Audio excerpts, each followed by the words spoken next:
Hi, my name is Jacoby Melton and welcome to my Lab 3 presentation. The purpose of this lab was to use a computational model to analyze a star's orbit and find the mass of a black hole. Using this information, we computationally find the necessary initial velocity of a ship leaving the surface of the planet to not crash into said planet or black hole.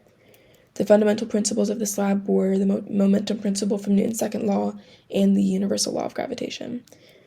The results of this lab found the mass of the black hole in the first model and the necessary initial velocity of the ship in the second model. The main ideas for this lab are the momentum principle from Newton's second law, which is that net force is dp over dt, and that net force is also the sum of the perpendicular and parallel net forces.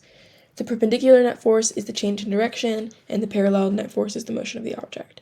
From Newton's second law, we also can derive the velocity and position update formulas.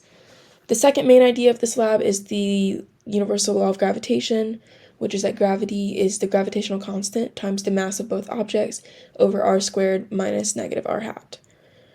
And assuming that the magnitude of the net force is equal to the magnitude of the gravitational force, we can get that the magnitude of dp over dt is g times the mass of both objects over r squared.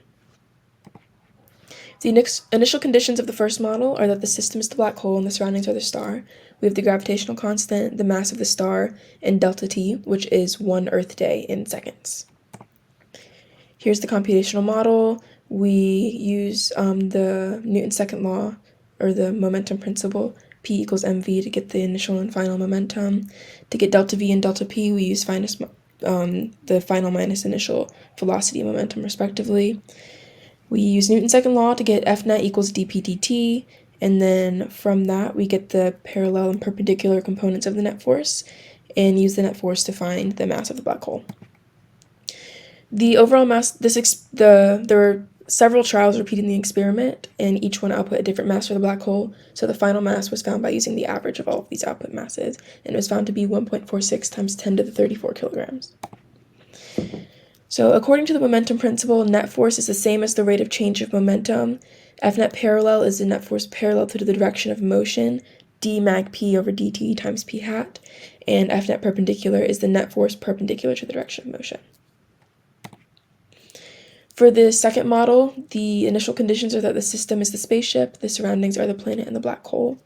I got the mass of the black hole from the first model, and then at the bottom here, these x and y components are speed are what I found for the result of the lab using a guess and check method on what would and wouldn't cause the spaceship to crash into the planet or the black hole. In this model, we found r by taking the final minus initial position, or not the final minus initial, but the subtracting the positions of these system and the source to get the position vector, and then we use the universal law of gravitation to find the force. And then from all of these forces, we use Newton's second law and the position update formula to change the position of the planet and the spaceship in the model. The results found that negative 3.99 times 10 to the 7th in x and 2.76 times 10 to the 6th y and 0z was an initial velocity that would not cause the spaceship to crash into anything. And this is what it looked like. Possible sources of error in part 1 of the lab are that more samples could have been taken for the black hole mass to get a more accurate average or measurement of mass. In part 2, the use of guess and check to find the velocity could have led to an inaccurate result, and to guarantee that the ship didn't crash into anything, a longer time interval could have been used to see the full trajectory of the ship.